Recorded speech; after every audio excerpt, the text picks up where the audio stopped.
अस्सलाम वालेकुम। आज हम लोग chapter 2 non profit making organisation करेंगे, जिसमें क्वेश्चन नंबर 1 आज हम लोग सॉल्व करेंगे। तो प्रॉब्लम 1 को देखते हैं। From the following receipts and payments account for the year ended 31 December 2016 prepare the income and expenditure account. तो फर्स्ट इंट्रोडक्शन में जब हम लोगों ने इसको डिस्कस किया तो इसमें बताया था कि हम लोग जब एक कमर्शियल जो होती हैं फॉर्म्स जो हमारी प्रॉफिट मेकिंग पर्पज़ के लिए होती हैं, उसमें हम लोगों को जो चीज़ दी जाती है वो ट्रायल बैलेंस दिया जाता है, जिससे हम लोगों ने trading profit and loss account और बैलेंस शीट फिर बनानी होती है।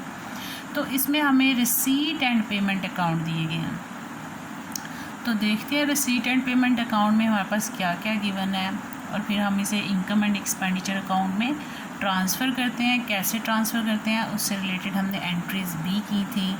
और अब हम लोग देखते हैं क्या गिवन है जी। तो रिसीट्स के में हमारे पास सबसे पहले इसका ओपनिंग बैलेंस। तो ओपनिंग बैलेंस हमारे पास है 2480।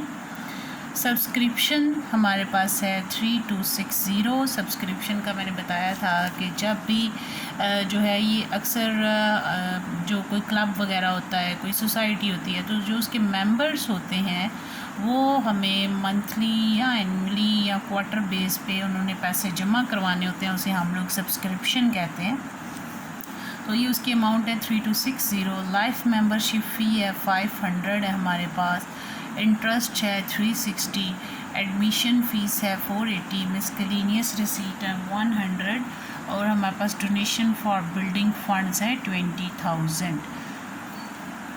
अब हमारे पास जो डोनेशन फॉर बिल्डिंग फ़ंड, तो ये हमारे पास बिल्डिंग फ़ंड के लिए है। हम लोग इसे रिसीट में नहीं लिखेंगे क्योंकि ये हमारी फ़िक्स से रिलेटेड है, ये हमारी लॉन्ग टर्म से रिलेटेड है।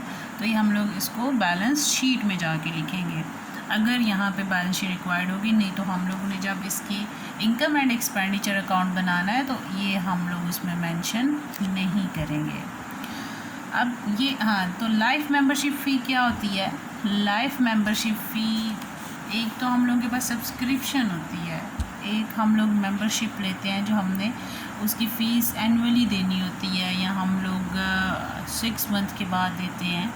तो जो लाइफ मेंबरशिप फ़ी होती है ये एक बड़ी अमाउंट होती है जो हमने सीरीज़ ऑफ पेमेंट हमें फिर नहीं करनी पड़ती।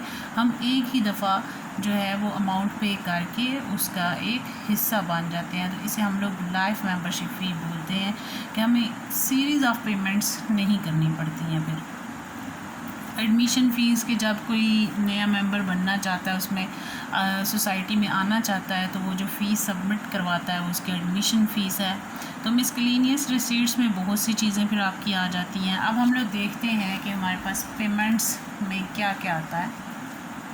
सैलरीज़ एंड वेजेस हमारा एक्सपेंस है, क्योंकि हमने इससे पहले इंट्रो में भी डिस्कस किया कि जब हमने बताना है कि हमारी इनकम कहाँ कहाँ से आ रही है, तो हमने ये भी बताना है कि हम इसे कहाँ कहाँ पे खर्च कर रहे हैं। क्योंकि जो लोग हमारे साथ उसका मेंबर होते हैं उनको बताना होता है कि इनकम अगर कोई देखना चाहे कि ये इनकम कहाँ पे खर्च हो रही है, तो ये पैसे कहाँ पे जा रहे हैं या किस किस को दिए जा रहे हैं, तो हम उनको रिसीट एंड पेमेंट या इनकम एंड एक्सपेंडिचर अकाउंट अपना दिखा के बता सकते हैं। तो यहाँ पे जो सैलरीज़ पे की जाती हैं ये हम लोग पूरे साल की इकट्ठी लिखते हैं, वेजेस पूरे साल की इकट्ठी लिखते हैं, और बाकी एक्सपेंसेस भी हम लोग पूरे साल के इकट्ठे लिख देते हैं इसमें। अब रेंट है हमारे पास 1000 है। जर्नल एक्सपेंसेस हैं 1100। फर्नीचर, तो फर्नीचर हमारे पास यहाँ पे लिखा हुआ है, लेकिन हम लोग जो फिक्स्ड एसेट्स या फिक्स्ड लाइबिलिटीज़ होती हैं उनको इनकम एंड एक्सपेंडिचर अकाउंट में नहीं लिखते हैं, उनको हम लोगों ने बैलेंस शीट में लिखना होता है। इसलिए फ़र्नीचर हमारा एक्सपेंडिचर अकाउंट में नहीं जाएगा। और उसके बाद है प्रिंटिंग एक्सपेंस। ये एक्सपेंस है, इसको हम लोग लिखेंगे क्योंकि जब हमने एक्सपेंडिचर की एंट्री करनी होती है तो income and expenditure account debit हो जाता है, और सारे जो भी इसके एक्सपेंसेस जिसकी वजह से ये एक्सपेंस इंक्रीज़ होता है हम लोग उसकी वजह से उसे इनकम एंड एक्सपेंडिचर को डेबिट करते हैं, और जब हमें कोई रिसीट्स वगैरह मिलती हैं तो हम इनकम एंड एक्सपेंडिचर को क्रेडिट करते हैं, क्योंकि हमारी इनकम उससे इंक्रीज़ हो रही होती है। तो अब हमारे पास रिपेयरिंग चार्जेस है, ये भी हमारा एक्सपेंस है, इससे भी हमारी इनकम रिड्यूस होगी, और ये इसका क्लोजिंग बैलेंस है। तो the subscription in arrears amount to ₹700, depreciation on furniture is 10%, life membership fee to be credited to revenue. अब उसने हमें कहा है कि लाइफ मेंबरशिप फ़ी जो है वो to be credit to revenue है, और वो कितनी है हमारे पास लाइफ मेंबरशिप फ़ी 500। अगर यहाँ पे कोई वो परसेंटेज दे देता कि इतने परसेंट जो है वो आपकी रेवेन्यू है, तो हमने उतनी ही लिखनी थी, रिमेनिंग हमने कैपिटलाइज्ड कर देनी थी, यानी कि 500 का परसेंटेज लेके हम लोगों ने इसमें से लेस करना था। तो जो अमाउंट आनी थी वो हमने लाइफ मेंबरशिप फ़ी में लिखनी थी, और रिमेनिंग हमने कैपिटलाइज्ड कर देनी थी। अब सब्सक्रिप्शन इन एरियर है, यानी कि हमारी रिसीवेबल है, तो सब्सक्रिप्शन में ऐड हो जाएगी। डेप्रिसिएशन को हम लोग ये फ़र्नीचर की डेप्रिसिएशन लेंगे, और फर्नीचर की अमाउंट लिखने की बजाय हम जस्ट ये एक्सपेंस को शो करेंगे।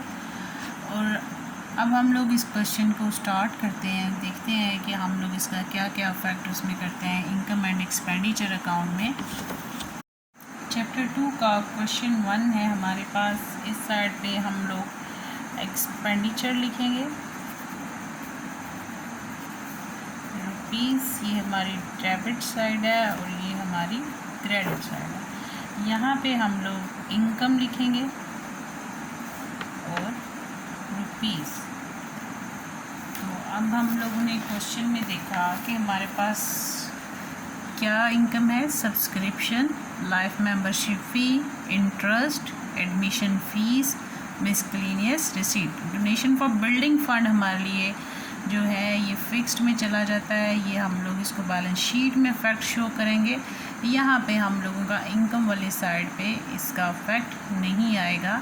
और जब हमें एक स्पेसिफिक पर्पज़ के लिए, मैंने आपको उसमें इंट्रोडक्शन में भी बताया था कि जब चीज़ स्पेसिफाई कर दी जाती है तो वो फिर हमारे लिए एक लायबिलिटी बन जाती है, और ये लॉन्ग टर्म है, इससे ये हमारी बैलेंस शीट में जाएगी।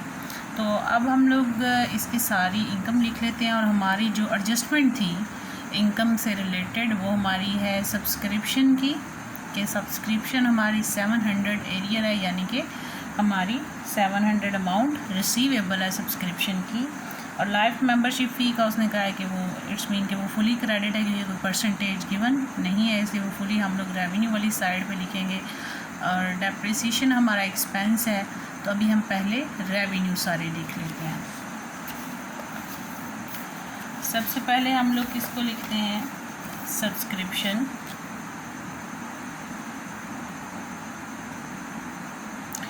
सब्सक्रिप्शन हमारे पास कितनी थी क्वेश्चन में,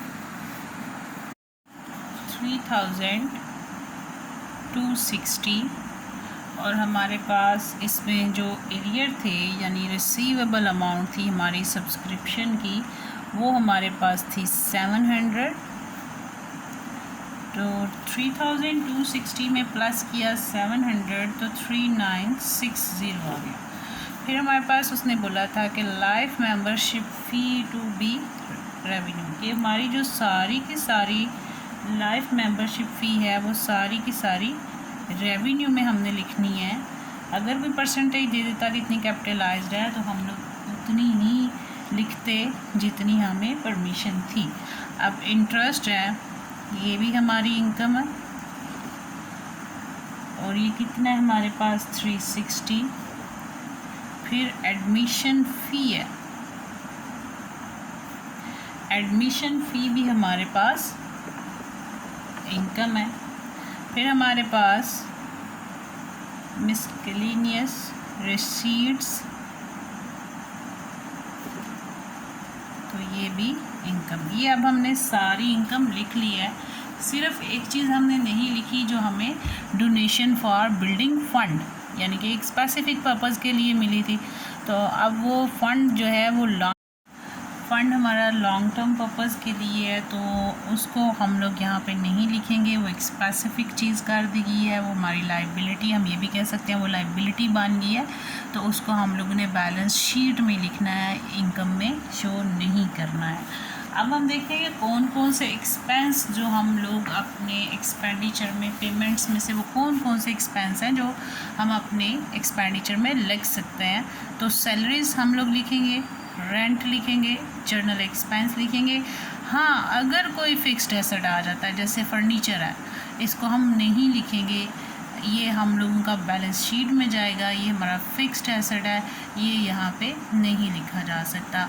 प्रिंटिंग एक्सपेंसेस को लिखेंगे, रिपेयरिंग चार्जेस को लिखेंगे, और जो फर्नीचर से रिलेटेड हमारी डेप्रिसिएशन है उसको भी हमने लिखना है। तो यहाँ पे हमें बैलेंस शीट बनाने का नहीं बोला गया, इसे हम इसकी बैलेंस शीट नहीं बनाएंगे। सबसे पहले हमारे पास जो पेमेंट है, जो हमारा एक्सपेंस है, वो सैलरीज़ एंड वेजेस है। जब हमने इसकी क्लोजिंग एंट्री की थी इनकम एंड एक्सपेंडिचर की इंट्रोडक्शन में, तो जब हमारा अकाउंट इसमें क्लोज होता है तो हम लोग देखते हैं हमारी इनकम रिड्यूस किस किस से हुई है, तो फिर हम लोग इनकम एंड एक्सपेंडिचर को डेबिट कर देते हैं, और जिस जिसकी वजह से हमारी रिड्यूस हो रही होती है उसको हम लोग उसमें क्रेडिट में शो कर देते हैं। तो सैलरीज एंड वेजेस हमारे पास कितनी है, 1100। फिर हमारे पास रेंट है, हमारे पास 1000। फिर हमारे पास जनरल एक्सपेंस है 1100। फिर हमारे पास अब डेप्रिसिएशन लिखेंगे फर्नीचर की, डेप्रिसिएशन ऑफ फर्नीचर। तो हमारी फर्नीचर की अमाउंट क्या थी, 1600, और परसेंटेज डेप्रिसिएशन की थी हमारी 10%। तो डेप्रिसिएशन हमारी कितनी आई, 160। अब हमारे पास नेक्स्ट एक्सपेंस है प्रिंटिंग चार्जेस। कितने प्रिंटिंग चार्जेस थे, 250। फिर हमारे पास रिपेयरिंग चार्जेस हैं, रिपेयरिंग चार्जेस कितने हैं हमारे पास, 300। अब हम लोगों ने सारे अपने एक्सपेंसेस लिख लिए हैं। अब हमने देखना है कि हमारे पास हमारा ये डेफिसिट में जा रहा है अकाउंट या सरप्लस में जा रहा है। तो अगर हमारी एक्सपेंस साइड ज़्यादा होगी तो ये डेफिसिट में जाएगा, अगर हमारी इनकम साइड ज़्यादा होगी एक्सपेंस से तो हमारा सरप्लस में जाएगा। इस सारे का टोटल करें तो हमारे पास 5400 आता है, लेकिन इसका हम टोटल करें तो हमारे पास 4000 3000 समथिंग आता है। तो हम वो सारा इसका टोटल करके 5400 में से इनको लेस करते जाएंगे। तो जब हम इन सब को 5400 3000 तो हमारा यहाँ भी बन जाता है 3200 3300 360, और फिर हमारे पास 250 और ये 3500 610 और फिर 300 उसमें ऐड हो गया तो 910 बन जाता है। तो हमारे पास इट्स मीन कि ये साइड ज़्यादा है और ये कम है। जब हम 5400 में इन सब को लेस करते हैं तो हमारे पास 1490 रह जाता है, और हमारे पास ये क्या है, सरप्लस। या हम लोग इसको ये भी लिख सकते हैं excess of income over expenditure. तो टोटल वही लिखेंगे 5400। अब हम इसका क्वेश्चन 2 देखते हैं। क्वेश्चन 2 में वो क्या बात करता है, The following is the receipt and payment account of Young Men's Society for the year ending 31st December 2016. You are required to prepare the income and expenditure account for the ending year 31st December 2016. अब हमें receipt and payment account given है, हमने इससे income and expenditure account बनाना है। तो receipts में हमारे पास opening balance है कैश का, एंट्रेंस फ़ीस गिवन है। एंट्रेंस फ़ीस हमारी क्या होती है? इनकम होती है। डोनेशन हमारी इनकम होती है अगर वो किसी स्पेसिफिक पर्पज़ के लिए साथ मेंशन ना कर दी जाए या उसे कैपिटलाइज्ड वैसे ना लिख दिया जाए। अगर सिंपल गिवन है तो वो हमारी इनकम है। सब्सक्रिप्शन है तो हम लोगों की इनकम है। इंटरेस्ट ऑन इन्वेस्टमेंट 200, ये भी हमारी इनकम है। सेल ऑफ फर्नीचर, ये जो हम लोग पुराना फर्नीचर बेच रहे हैं, ये हम लोग देखेंगे पहले कि हमें प्रॉफिट हो रहा है या लॉस हो रहा है। तो यहाँ पे उसने इसकी बुक वैल्यू हमें कितनी बताई है? 1000। तो अगर 1000 बुक वैल्यू है तो 685 में वो सेल हुआ है, तो ये तो हमारा लॉस है। इसको हम लोग अपने एक्सपेंडिचर में लिखेंगे। सेल ऑफ ओल्ड पेपर्स, ये हमारी इनकम है। रिसीट्स फ्रॉम रिक्रिएशंस, ये हमारे पास इनकम है। उसके बाद हमारे पास क्या है जी? मिसकेलिनियस रिसीट्स हैं, तो ये भी हमारी इनकम है। अब हम लोग देखते हैं हमारे एक्सपेंडिचर में क्या क्या गिवन है। बुक्स हमारे पास क्या होंगी? सोसाइटी फॉर, अच्छा ये हमारे पास जो बुक्स हैं ये एक एसेट है क्योंकि ये लॉन्ग टाइम पीरियड के लिए होती हैं। हमारे पास यहाँ पे यंग मैन सोसाइटी की जो बुक्स होंगी वो इसका एसेट होंगी। प्रिंटिंग एंड स्टेशनरी, ये एक्सपेंस है। न्यूज़पेपर एक्सपेंस है। फिर स्पोर्ट्स मटेरियल परचेज्ड, अब ये जो स्पोर्ट्स का मटेरियल है इसके ऊपर डेप्रिसिएशन गिवन है, ठीक है। इट्स मीन कि ये भी फिक्स्ड है, हमने इसकी डेप्रिसिएशन लिखनी है। रिपेयर्स हमारे पास एक्सपेंस हैं। इन्वेस्टमेंट्स हमारे पास क्या है? एसेट्स होती हैं। फिर हमारे पास फर्नीचर है, एसेट है। सैलरीज है, एक्सपेंस है, ये भी हमारा एसेट है। इन्वेस्टमेंट, फर्नीचर भी एसेट है और बुक भी। तो बस एक ही एडजस्टमेंट गिवन है हमें क्वेश्चन में, जिसमें उसने स्पोर्ट्स मटेरियल का बताया, उसकी प्राइस 4000 है, जबकि जब हमने ख़रीदा तो कितना था? 5000 का। इट्स मीन कि 1000 का जो डिफरेंस है ये हमारे पास क्या है? इसकी डेप्रिसिएशन है। तो हम लोग 1000 डेप्रिसिएशन लिखेंगे। तो चले पहले हम इसका रिसीट साइड को कंप्लीट करते हैं, इसकी इनकम साइड को कंप्लीट करते हैं, देखते हैं कि क्या क्या चीज़ें लिखनी है। सब्सक्रिप्शन लिखेंगे हमें। सबसे पहले हम लोग ऊपर लिखते हैं इनकम एंड एक्सपेंडिचर अकाउंट। चूँकि हमें इस क्वेश्चन में कंपनी का नेम गिवन है, हम लोग कंपनी का नेम लिखेंगे। Young man's society,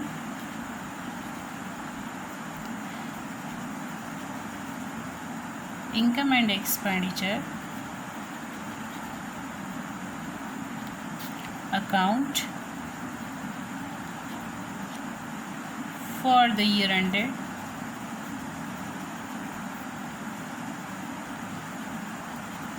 31st December 2016। ये हमारी एक्सपेंडिचर साइड है। रुपीस,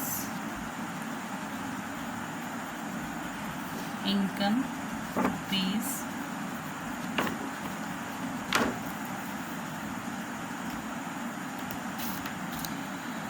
इनकम में हम लोग सबसे पहले क्या लिखेंगे? सब्सक्रिप्शन।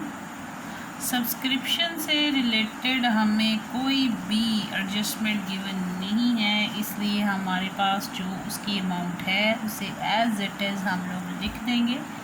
फिर हमारे पास है सब्सक्रिप्शन के बाद interest on investment.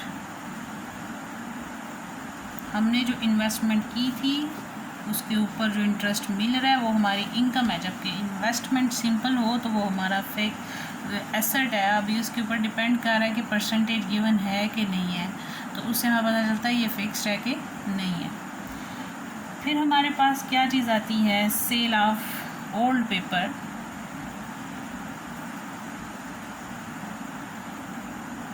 Cell of old paper की प्राइस है 465। फिर हमारे पास रिसीट्स फ्रॉम रिक्रिएशंस और उसकी अमाउंट कितनी है 865। उसके बाद हमारे पास मिसलेनियस रिसीट्स हैं, इनकी अमाउंट क्या है 125। फिर हमारे पास इसमें एंट्रेंस फ़ी गिवन थी, एंट्रेंस फीस हमारे पास कितनी है 650। फिर डोनेशन है, और मैंने आपको पहले भी बताया कि डोनेशन से रिलेटेड कोई भी बात नहीं हुई है, ना ही बताया कि स्पेसिफिक नहीं से किया गया। तो जब स्पेसिफिक कर देते हैं तो हमने उसे बैलेंस शीट में लिखना होता है। ये हमारी सिंपल है, तो ये हमारे पास इनकम होगी। कितनी है हमारे पास डोनेशन 6000।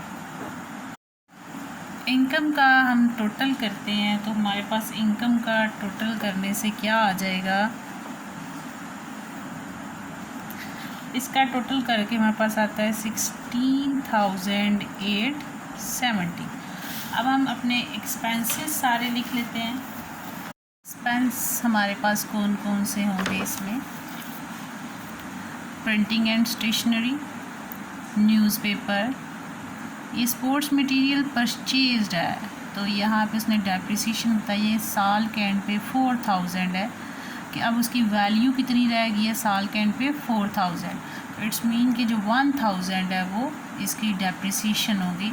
रिपेयर चार्जेस हमारा एक्सपेंस है, इन्वेस्टमेंट हमारा एसेट है, फर्नीचर एसेट है, सैलरीज एक्सपेंस है, तो उसको हम लोग लिखेंगे। तो हम अपनी एक्सपेंस साइड पे देखते हैं। प्रिंटिंग एंड स्टेशनरी,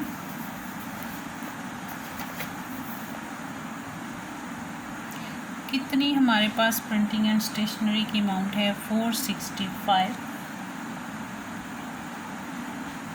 न्यूज़पेपर्स हैं हमारे पास 1110। रिपेयर्स हैं हमारे पास 650। फिर हमारे पास उसने कहा कि चीज़ें सेल हुई हैं और बुक वैल्यू पे उसकी 1000 है, लेकिन सेल कितने में हुई है 685 में, तो ये लॉस है।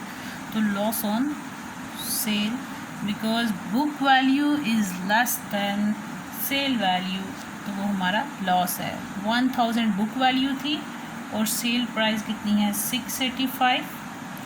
तो बुक वैल्यू में से जब सेल प्राइस माइनस करें तो हमारे पास अगर प्रॉफिट आए तो हम लोग लिखते हैं, अगर यानी कि अगर बुक वैल्यू कम होती, सेल प्राइस ज़्यादा होती तो प्रॉफिट होना था, लेकिन यहाँ पे बुक वैल्यू ज़्यादा है और सेल प्राइस कम है, तो ये लॉस है, इसलिए हमने इसे डेबिट साइड पे लिखा है, एक्सपेंस में शो किया है, और ये कितना बन रहा है 315। फिर हमारे पास डेप्रिसिएशन ऑन स्पोर्ट मटेरियल है। तो स्पोर्ट मटेरियल के ऊपर डेप्रिसिएशन ने हमें कहा साल के स्टार्ट में जब हमने ख़रीदा 5000 है, और साल के एंड में उसकी कीमत कितनी रहेगी है 4000 रहेगी है। तो 5000 में से 4000 हमने माइनस किया तो 1000 हमारे पास डेप्रिसिएशन है। फिर हमारे पास क्या चीज़ आती है सैलरीज़। सैलरीज़ कितनी है 1500 एक्सपेंस है। अब ये साइड हमारी हैवी है, यहाँ पे तो अमाउंट से सारी कम है, यहीं से पता चलता है अमाउंट्स हमारी कम है सारी, इसे हम इसका जब टोटल करते हैं वो भी इससे कम बन रहा है। अब इसमें से हम इन सब को माइनस करेंगे तो हमारे पास सरप्लस आ जाएगा, एक्सेस इनकम आ जाएगी। तो सरप्लस की अमाउंट हमारे पास आती है 11,830 और टोटल वही 16,870। तो ये हमारा क्वेश्चन 2 भी कंप्लीट हो गया।